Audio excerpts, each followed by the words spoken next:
Yo, Kamen Rider entre en scène et nous nous retrouvons pour parler une nouvelle fois de Machine Creator Wataru, Machine Sozoden Wataru. Donc il y a eu le nouvel épisode 5, mine de rien, on avance pas mal, qui est un épisode qui se concentre donc entièrement sur Wataru et son groupe, après qu'il se soit séparé du groupe de Kakeru. Kakeru, on voit vite fait son groupe à la fin, mais c'est très très intéressant justement quand on les voit. C'est même extrêmement important pour la suite de la série. Donc cet épisode, comme le disait le preview de l'épisode dans l'épisode précédent, Wataru décide d'aller affronter directement Enjoda parce que parce que ça serait plus simple, plus rapide, et aussi parce qu'il a vraiment trop la honte de s'être fait chourer le bloc arc-en-ciel. Ça le travaille énormément. Ça le ronge, ça le fait déprimer, et c'est très marrant. Donc, encore une fois, on se retrouve avec un épisode très très marrant, où cette fois-ci, on va voir du coup une réunion des méchants en fait, des personnes qui travaillent pour Enjoda, en tout cas les sbires, les sous-fifres, vraiment ceux qui sont en dessous de la chaîne.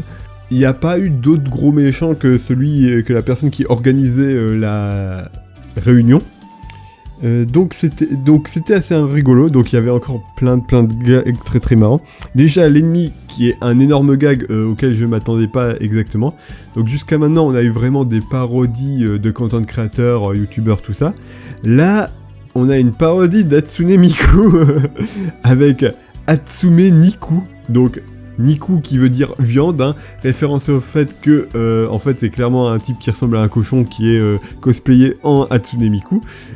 C'est très perturbant comme image, c'est encore plus perturbant et chose que sous les Wataru quand il se met à chanter et qu'il a la voix d'une plus proche d'une idole japonaise, d'une vraie fille idole japonaise. C'était très très perturbant. Qui semble, c'est peut-être une parodie, une pastiche de youtubeurs vocaloïdes qui font beaucoup de dérivés d'une seule chanson en particulier et qui force un peu les gens à vouloir aussi faire des dérives de cette chanson. Pas souvent super intéressante, super inspirée non plus. Et donc il se cache derrière le logiciel de Vocaloid, ou c'est juste un truc pour délirer. Après, comme dit, je connais pas non plus tous les créateurs japonais, vu que c'est surtout des content créateurs japonais qui parodient, pour le coup. Mais en tout cas, bon, ça fait une très bonne parodie de Hatsune Miku, pour le coup, c'était vraiment très très débile. C'était aussi un peu intéressant. Donc au final il n'affronte pas Enjoda vu que de toute façon il était pas là, c'était juste une réunion organisée par le méchant de la semaine. Par contre il y a eu beaucoup de gags très très très marrants, comme le coup du moment où il montre Wataru et qui disent c'est Wataru le méchant, il faut le battre, et donc t'as les ennemis, parce que Wataru il s'était infiltré au milieu de la réunion, ils le voient et disent mais tu ressembles un peu à Wataru, le type qu'il faut qu'on aille putain gueule, et Wataru il se met à faire du coup des grimaces pour essayer de s'en sortir, et dire non, je regarde pas, ah ouais c'est vrai que tu lui ressembles pas, puis après les slides ils changent pour montrer Wataru qui fait exactement les mêmes grimaces à chaque fois en boucle. C'était extrêmement drôle. Il y a aussi Offline mais il devient de plus en plus en fait Jiggler. Là maintenant ils lui mettent un passé encore plus sombre, vraiment débile, en mode je travaille à la chaîne en train de mettre les quadrillages sur les pains melons. Je faisais ça pendant c'était combien de temps, 8 heures, un truc dans le genre. Par jour, c'était horrible. Si à chaque épisode il commence à lui rajouter un passé sombre complètement débile, triste, à la Jiggler dans Bobobo, on va se marrer aussi bien. Donc bon, je vais pas non plus spoiler tous les gags, ils sont énormes, et puis expliquer la comédie c'est pas non plus super intéressant, mais c'est pour dire qu'il y a vraiment des bons gags, on se marre bien, toujours. Donc au niveau de l'avancée scénaristique, donc ils battent encore une fois un méchant.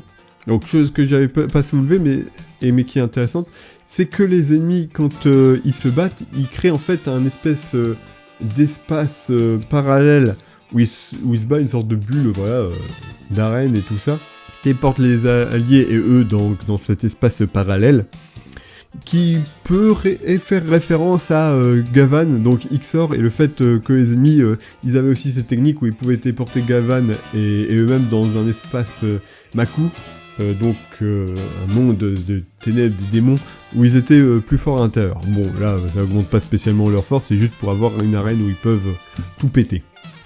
Donc, on a aussi le retour de Fujimaru, enfin. Donc, ça, a priori, Offline s'est enfin mis d'accord avec Fujimaru sur comment l'invoquer. Il n'a pas choisi la méthode la plus pratique, ni la plus évidente. Voilà, pour le coup, c'est assez unique. Je crois pas que j'ai d'avoir vu ça ailleurs. Donc, Offline, pour appeler Fujimaru, il faut qu'il épelle son nom avec ses fesses. Ok, ils sont vraiment allés très loin hein, dans la débilité. Mais bon. Vu comme il avait du mal et tout ça, est-ce que c'est un truc qui va rester ou est-ce que ça va être plus du genre à chaque épisode, en fait, il va tenter une autre méthode pour l'appeler, mais du coup, il va l'appeler différemment à chaque fois. Allez savoir. Bon, après, s'il reste sur cette méthode, c'est vraiment unique. Hein. Pour le coup, il y aura aucun autre animé de mecha, je crois qu'il aura fait ça. Oui, donc du coup, enfin, il peut appeler Fujimaru de façon régulière, a priori, s'il reste là-dessus, ce qui est pas plus mal, hein, parce que ça commençait quand même à faire lourd le fait qu'il puisse pas l'appeler et qu'à chaque fois, il se plante pour l'appeler. Là, maintenant, il va pouvoir l'appeler, il va pouvoir se battre, il va pouvoir aider. On va peut-être avoir un peu plus de tag team aussi. Bon, l'animation, bon, c'était pas des trucs super épiques, super bougeants. C'était un peu en dessous, en deçà de ce qu'il y avait avant. Je trouvais ça plus statique. Bon, il faisait pas beaucoup de choses, mais bon, il rajoutait l'aspect qui était plutôt sympa qui se battent en chantant, en fait, en rythme avec la chanson. Du coup, ça rajoutait un peu d'énergie, ça rendait quand même le truc assez agréable à regarder, c'était plutôt cool. Et donc, oui, Uzume et Malo sont très cool pour ajouter des manières rigolotes et intéressantes dans les combats, avec leurs gadgets, c'est plutôt cool. Avec l'idée de faire un remix de la chanson qu'ils imposaient, mais c'était la chanson de Wataru, qui était super entraînante, super sympa, qui parle de ses rêves, ses aspirations, c'était plutôt cool, c'était bien fait. Donc voilà, un épisode très sympa, et donc c'est surtout sur la fin qu'on a surtout le développement histoire, et pour le coup c'est mine de rien, sur le dernier moment, il y a un gros truc hein, au niveau du développement de l'histoire. Kakeru chope un autre bloc arc-en-ciel, donc Wataru se ramasse vraiment complètement au niveau de la course, parce que là, Kakeru lui choure tous les blocs, hein, il en a 2, Wataru n'en a aucun, ça va vraiment mal pour le coup, donc il en reste plus que 5. Et surtout, les 2 potes de Kakeru, après qu'ils aient récupéré le bloc, ils disent « Ah, ça se passe bien, les choses avancent comme prévu et tout ça », et ils se mettent à chantonner. Et je suis quasiment certain que ce qui chantonne, en fait, c'est l'hymne de Enjoda. Justement, qu'ils ont chanté tout le long de l'épisode et que Hatsume Miku forçait à chanter.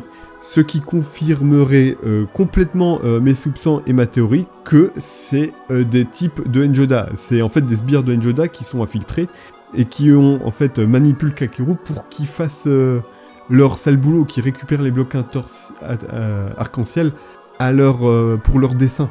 Pour les dessins maléfiques, et du coup foutent la merde dans le monde de Shobukai. D'ailleurs, ils disent aussi a priori que le but principal d'Enjoda c'est de réduire en esclavage tous les habitants du monde de Shobukai, pour ensuite qui travaillent pour lui à sa gloire et lui rapportent beaucoup d'argent. Donc voilà, donc mine de rien, pas mal de trucs, mais concentrés à 2-3 moments principaux, sinon c'est juste un épisode vraiment fun, vraiment cool. On s'amuse, mais bon, il y a quand même un peu d'avancée scénaristique, mine de rien. Et comme dit, le fait que les 2 alliés de Kakeru, c'est des agents doubles. A priori, là, ça me semble très confirmé par le fait qu'ils aient chanté l'hymne d'Enjoda. On va voir où ça va aller. Bon, l'épisode prochain promet de se concentrer sur Run Run. Donc le petit familier, la mascotte, qui en général fait de l'exposition, voilà, qui explique le fonctionnement du monde. Ça pourrait être intéressant de voir ce qu'ils vont faire avec. Ils vont aller à son précédente école, a priori. On va voir.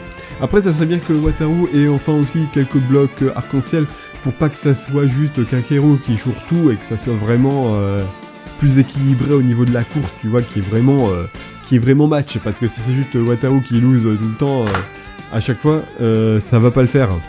Ça va vite devenir un peu redondant. Donc ça serait bien qu'il ait aussi quelques blocs arc-en-ciel lui-même.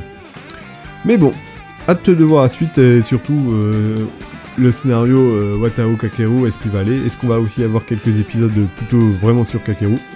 On verra.